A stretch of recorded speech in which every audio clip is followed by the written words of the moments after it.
Le Grand Matin Sud Radio, 7h-10h, Benjamin Glaise, Cécile de Ménibus. Sud Radio, présidentielle 2022. La vérité en face.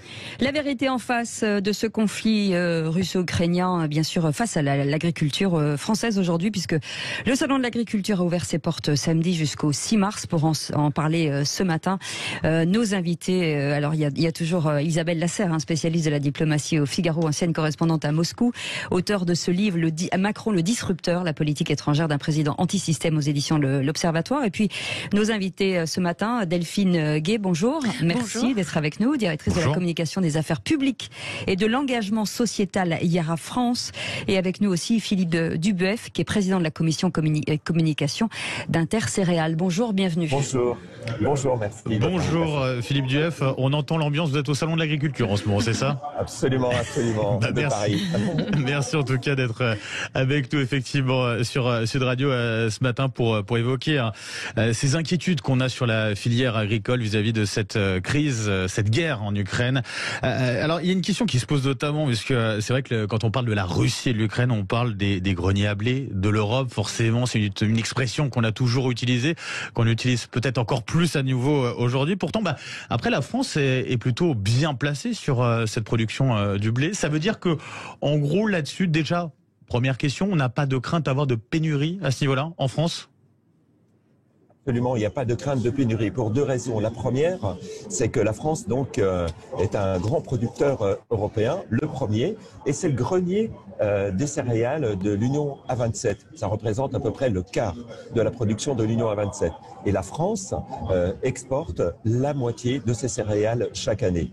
Donc dans cette moitié qui est exportée, la moitié va à l'intérieur de l'Union européenne et l'autre moitié va sur les pays tiers. Bien évidemment, la première, c'est de saturer l'ensemble de nos marchés avant d'aller sur les pays tiers.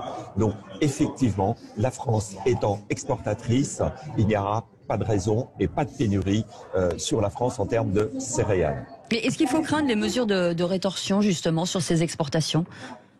Alors, il n'y aura pas de mesure de rétorsion. En tout cas, le souci qu'on peut avoir, c'est que finalement, il y a très peu de pays au monde, il y en a une dizaine, qui exportent des céréales et 150 pays ne sont pas autosuffisants en céréales. Et finalement, la difficulté, c'est que les pays qui vont être dépendants de la marchandise de la Russie ou de l'Ukraine, elles peuvent craindre des soucis d'acheminement de céréales. Parce que la question, finalement, c'est aussi la question des cours aussi qui augmentent, les cours au niveau des céréales, parce que forcément, ça se passe là au niveau international et ça a des conséquences, bien sûr, en France notamment. Bien sûr, ça a des conséquences parce que nous sommes sur un marché ouvert et sur un marché mondial. Maintenant, la structuration du prix est liée à l'offre et à la demande. Et au terme de notre saison, je dirais 2022, les stocks, qu'ils soient français, européens ou mondiaux, sont plutôt très confortables, c'est à peu près 3 mois d'avance. Néanmoins, ça ne vous échappe pas, la moisson, par exemple, en Europe va se faire là au mois de juin, juillet, et évidemment, les facteurs de production vont être importants, mais je pense qu'on va y revenir parce que 25% en tout cas des engrais azotés proviennent des pays de l'Europe de l'Est. Et vous avez tout à fait deviné justement la suite de ce débat, puisqu'on est avec Delphine Gay de Yara France, entreprise qui est spécialisée justement sur ces engrais, les services utiles à la fertilisation des cultures. En quoi justement cette question du marché des engrais est impactée aussi d'une certaine façon par cette guerre en Ukraine? On parlait notamment des engrais dits azotés. Qu'est-ce que c'est? Exactement, des engrais azotés. Bonjour à tous. Oui, tout d'abord, je voulais juste redonner notre soutien. Nous avons des salariés aujourd'hui en Ukraine qui travaillent justement sur cette belle filière des engrais qui sont aujourd'hui un intrant indispensable à l'agriculture mondiale. Et en effet, comme le disait Philippe, on a en Russie, ils exportent plus de 25% de l'ammoniac. L'ammoniac, c'est la base des engrais azotés qui permettent de fournir les protéines qui permettent aujourd'hui de nourrir plus de 50% de la population mondiale. Donc on a vraiment un impact fort, un impact clé sur la productivité agricole. Et Yara, aujourd'hui, donc nous sommes le leader mondial de cette distribution, production d'engrais minéraux azotés. Et nous avons justement investi pour être moins dépendants du gaz qui Le gaz, je vous le rappelle, l'ammoniac, en fait, il y a de l'hydrogène qui provient du gaz naturel. Et c'est ça la problématique. C'est que plus de 80% du coût de production de l'ammoniac est lié au coût du gaz. Donc la situation fait que, en tout cas nous, il y a de nombreuses années maintenant, nous avons investi pour être moins dépendants du gaz. Et comment? En utilisant l'hydrogène de l'eau. Ce qui fait qu'en 2023, nous allons pouvoir fournir aux céréaliers notamment et aux agriculteurs français de l'engrais décarboné qui sera complètement indépendant de ce gaz qui, on le voit aujourd'hui, va faire quand même une belle variation dans les prix. On est bien d'accord, on est bien conscient. Effectivement. Isabelle Lasserre, quand on revient historiquement, c'est vrai qu'on j'évoquais cette expression de grenier à blé de l'Europe, il y a toujours eu cette expression-là. Et finalement, historiquement, ça a toujours été aussi l'importance de l'Ukraine, de la Russie, justement, dans ces échanges-là avec le reste de l'Europe. Il y a toujours eu cette place prépondérante et donc ce risque aussi de dépendre d'une certaine façon de l'Ukraine, de la Russie notamment. Oui, alors c'est surtout le gaz, la dépendance de l'Europe, et d'ailleurs c'est surtout une dépendance allemande. Il faut relativiser tout ça, pour moi. C'est-à-dire que, d'une part, le gazoduc qu'on a arrêté, la Nord Stream 2, il n'était pas encore en activité. Donc il n'y a pas de problème. Ensuite, l'Europe est en train de s'adapter, de trouver des solutions alternatives. Puis surtout, quand même, il faut quand même rappeler une chose fondamentale, c'est-à-dire que les petites répercussions économiques que vivront tous les pays européens comme répercussion des sanctions énormes qu'on est en train de prendre, ne sont rien, selon moi, par rapport en fait aux conséquences que l'Europe subirait si elle laissait agir Poutine sans prendre des sanctions. C'est-à-dire que si on fait rien, Poutine annexe la Biélorussie, la Moldavie, voire les pays baltes, les valeurs européennes s'effondrent, la démocratie s'affaiblit, et ça aura des répercussions géopolitiques, politiques et donc économiques beaucoup plus importantes. Donc je crois qu'il faut toujours mettre ça en balance, c'est-à-dire que quelquefois il faut accepter de payer un tout petit prix pour la liberté, pour l'indépendance d'un continent, voilà. Est-ce qu'il y a des risques que l'on revive l'embargo de 2014 quand la Russie a annexé la Crimée? Alors, le problème, c'est que la Russie dépend aussi de l'Europe, c'est-à-dire que les échanges économiques et les dépendances, elles sont des deux côtés. Ça, c'est la première chose. La deuxième chose, c'est que la Russie est en train de s'organiser, et en fait de réorienter un petit peu son économie avec la Chine. Mais il est tout à fait possible que la Russie, en gros, coupe le gaz. Mais c'est pas probable, parce que si elle coupe le gaz, elle n'est plus payée en retour. En tout cas, merci beaucoup Isabelle Lasserre, on vous libère. Merci d'être passée par Sud Radio.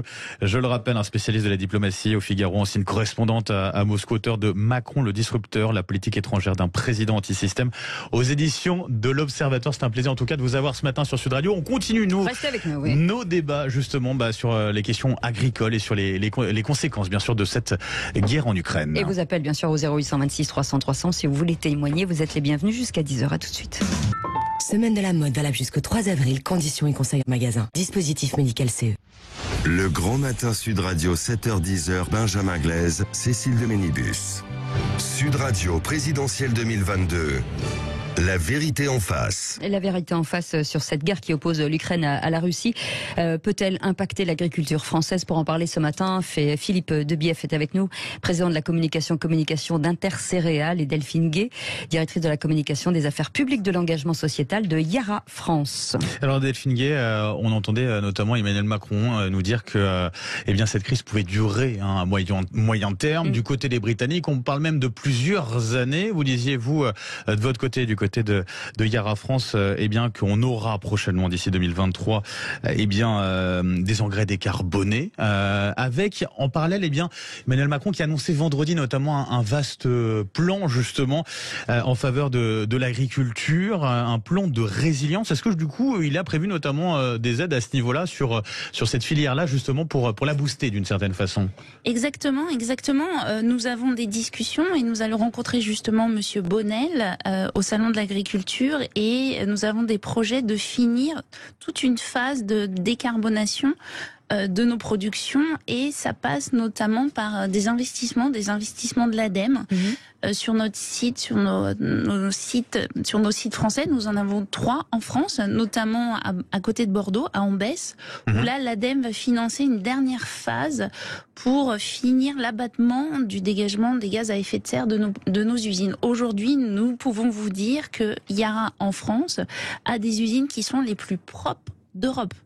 Donc on a aujourd'hui l'ADEME, on travaille avec le ministère de l'Agriculture, le ministère de l'Industrie, justement pour pouvoir continuer à investir, mais dans tout un esprit de filière, c'est-à-dire que nous travaillons en filière en France, que ce soit avec les entreprises notamment de l'énergie, les entreprises du recyclage des déchets. On a des programmes pour utiliser les biodéchets pour fournir des engrais organiques aux agriculteurs français. Nous travaillons avec les céréaliers également, c'est-à-dire qu'on a vraiment une approche complète, made in France. Aujourd'hui, nos engrais sont origine France garantie. Voilà, donc on va rentrer en 2023 dans un cycle vertueux avec tous les acteurs du monde. Ça, c'est français. pour 2023. Oui. D'ici là, la crise, elle se passe aujourd'hui. La guerre, c'est aujourd'hui. Ça veut dire que, en gros, pour les agriculteurs aujourd'hui, en termes d'engrais, notamment ceux qui ont besoin d'engrais, ils font comment? Est-ce que la situation est particulièrement difficile en ce moment pour eux? Alors, écoutez, est-ce qu'on arrive à quantifier, savoir quelles conséquences ça peut avoir aussi pour cette année? Alors écoutez, pour l'instant, on voit que les prix de l'urée en Égypte ont augmenté. Clairement, c'est les prix de l'urée qui font les prix des engrais azotés. Nos sites fonctionnent, nos sites produisent, nos sites français fournissent les agriculteurs. Il n'y a pas de risque de pénurie. Voilà, c'est vraiment ça, c'est important. Il faut le rappeler. Il n'y a pas de risque de pénurie. On a un groupe qui est implanté dans plus de 60 pays à travers le monde. Donc voilà, on peut réorganiser nos fournitures d'ammoniac. Philippe Dubief, le syndicat agricole par Christiane Lambert appelle à mettre en œuvre un plan visant à renforcer justement la souveraineté alimentaire de la France, une sorte de bouclier alimentaire. Est-ce que c'est une bonne solution et c'est ce vers quoi il faut aller? Mais je pense qu'il faut déjà, en préambule, indiquer que nous sommes devant un contexte quand même inédit. Et je pense qu'il faut garder à la fois l'humilité, parce que nous ne connaissons pas forcément encore aujourd'hui toutes les conséquences qui vont impacter notre métier. Néanmoins, je pense que Delphine a rappelé des facteurs essentiels. Et le président Macron, finalement, cette notion de souveraineté alimentaire, elle est assez récente. La première fois qu'on l'a évoquée, c'était durant le contexte du Covid. Aujourd'hui, évidemment, c'est sur le devant de la scène. Notre président Emmanuel Macron l'a encore rappelé à plusieurs reprises. Alors ça veut dire quoi? Ça veut dire qu'aujourd'hui, on est quand même devant des enjeux géostratégiques extrêmement importants. Pourquoi? Parce que aujourd'hui, les céréales, c'est la base de l'alimentation. Vous mangez du porc, ce sont des céréales. Vous mangez de la volaille, c'est des céréales. Vous buvez de la bière, c'est des céréales. Vous mangez des pâtes, ce sont des céréales. Donc par conséquent, cette souveraineté alimentaire aujourd'hui, elle est extrêmement importante pour une autre raison. Si vraiment la Russie et l'Ukraine, et j'ai bien peur que voilà, eh bien, ils posséderont une arme alimentaire. Et ça, je crois que ça va véritablement changer le contexte mondial en termes de céréales, en termes d'alimentation. Et ça veut dire qu'ils vont pouvoir régner sur un certain nombre de pays. Comme je vous l'ai dit, il y en a 150 qui ne sont pas autosuffisants en céréales. Et vraiment, cet impact géostratégique est vraiment grave parce que vous savez bien que l'alimentation est un facteur de paix et évite tout conflit. Je vous rappelle juste quand même, il y a une dizaine d'années, le printemps arabe a quand même débuté sur des problèmes d'alimentation, mais aussi sur des problèmes de coûts.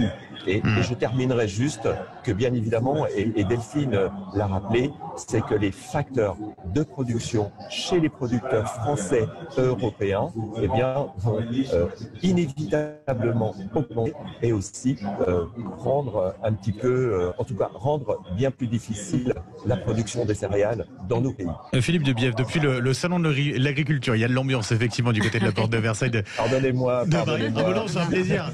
J'adore. On n'entend pas beaucoup de Finalement, vaches. je vous plonge dans une ambiance formidable. Exactement. Et On est je vous la très fais bien. partager. On est très bien Et avec vous vous. la fais Je pense partager. qu'on est tous d'accord sur le fait que, voilà, on est pour une souveraineté européenne au niveau alimentaire. Je pense que là-dessus, on peut tous se mettre d'accord. Mais concrètement, comment on l'organise? Alors, il y a cette idée, effectivement, qu'on met en place du côté d'Yara France avec, cette idée, notamment, d'engrais décarbonés qui peut être une solution. Du côté céréalier, comment on place justement cette souveraineté de manière très concrète?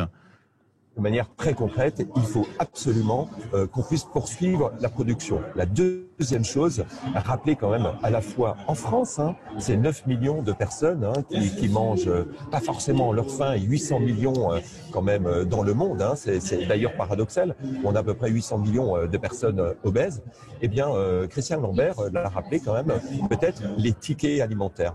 Faire peut-être aussi cet effort-là, parce que il ne sera peut-être pas impossible quand même que les productions de céréales et in fine quand même sur le coût de l'alimentation, et on voit bien avec Egalim la difficulté finalement de rendre finalement ces facteurs de production se répercutent sur les prix et notamment Bien sûr, à la ce qui va sur les consommation. producteurs. Donc du coup le ticket alimentaire pourrait avoir du sens. En tout cas c'est une proposition qui a été faite Le ticket Ouais, alimentaire. par la ça. présidente. Delphine Gay, justement, est-ce qu'il va falloir une solidarité sur la chaîne alimentaire entre les distributeurs, les producteurs, les industriels, justement pour aller vers cela et assez rapidement? C'est vrai que, comme le disait Philippe, notre fierté en France et notre histoire agricole fait qu'aujourd'hui nous avons une véritable solidarité. Je crois qu'on est tous d'accord. On travaille ensemble, on a des projets innovants, on a des agriculteurs qui intègrent cette innovation rapidement et la solidarité existe. Je crois que nous allons voir ce qui va se passer, mais bien sûr, c'est vraiment une situation exceptionnelle. Je pense qu'aujourd'hui, nous avons tous les atouts pour justement permettre cette solidarité. Mais jusqu'aux consommateurs. Jusqu'au consommateur. Ouais, c'est Ce qu'il ça. faut, c'est que le consommateur français, et on le voit avec les questions des consommateurs au salon de l'agriculture et surtout sur le stand des céréaliers, se pose des questions sur la qualité de notre alimentation et une fierté aussi des visiteurs du salon à dire que les produits français sont vraiment d'excellente qualité. Je pense qu'il faut aussi qu'ils aient conscience de l'importance de faire le choix français. Nous, on a des céréaliers justement qui utilisent des produits Yara, origine France garantie, mais l'origine France garantie, elle est jusqu'à l'assiette du consommateur, et c'est aussi cette solidarité jusqu'à l'assiette dont nos Je parlais de agriculteurs ont besoin. distributeurs, justement, de bien rémunérer les agriculteurs. Exactement. Avec la question aussi qui se pose, mais ce sera peut-être l'occasion d'en reparler une prochaine fois, mais aussi sur la question des éleveurs aussi, parce qu'au-delà des céréaliers, il y a la question aussi de comment on nourrit le bétail et les agriculteurs qui ont du mal aussi à ce niveau-là, avec en plus les négociations commerciales annuelles qui se terminent pour eux, donc ça va être difficile effectivement peut-être cette saison, c'est l'occasion d'y penser. Ils sont mis à l'honneur du côté du salon de l'agriculture et c'est l'occasion du coup aussi de penser aussi à cette question-là, effectivement. En tout cas, merci d'avoir été... FNSE qui plaide pour un bouclier alimentaire justement dans ce but-là. Oui, merci beaucoup en tout cas d'avoir été avec nous ce matin sur Sud Radio. Je le rappelle, du côté avec nous Philippe Dubièvre du côté du salon de l'agriculture, donc qui était à nos côtés. Et puis aussi, oui, et puis Delphine Gay qui était avec nous aussi ce matin sur Sud Radio. Effectivement. Et puis le petit matin, le grand matin, pardonnez-moi, qui se termine en tout cas. C'est un plaisir d'avoir passé la journée avec vous, la matinée avec vous, Cécile de Minibus. On remercie bien sûr toutes les équipes de Sud Radio. Parce qu'en ce moment, je peux vous assurer que c'est un travail acharné, que ce soit à l'antenne ou hors antenne. On remercie toutes les équipes, John, Juliette, Laura, Joseph, voilà, Félix Mathieu, un grand merci, Adeline, voilà, et Patrick Roger qu'on embrasse bien entendu. Effectivement, dans un instant, c'est Valérie Expert, l'invité média de Valérie Expert, Frédéric Mitterrand, écrivain, réalisateur pour la promotion de son livre 1938, L'œil du cyclone aux éditions Xo, donc qui sera dans un instant avec Valérie Expert et Gilles Gonzman. Et n'oubliez pas que tout au long de cette journée, vous pouvez appeler 0826 300 300 vos témoignages. Vous savez que l'antenne vous est ouverte. Parlons vrai, c'est votre radio. On vous souhaite une belle journée, en tout cas sur Sud Radio, et on vous retrouve demain. Salut.